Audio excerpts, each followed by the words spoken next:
yung sa akin naman din, may ex pa ako bago si Rem.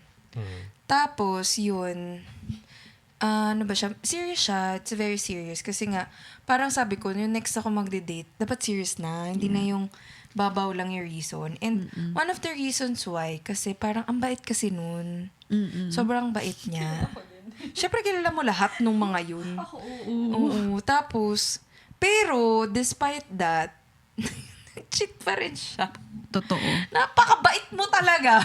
Yung ang bait-bait, di mo talaga aakalain. So parang, yun nga, like, I think, kasi may mga person naman sa akin nun. Pero like, feeling ko kasi puro ano lang, yung short term, superficial stuff. So akala ko siya yung pinaka-sincere. Siya sabi ko, hindi mabait to, hindi ako lulukohin nito, seryoso na to. Parang natatakot pa nga ako nun, parang sobrang serious niya. Parang ang sobrang bait. The Dinkwab Show.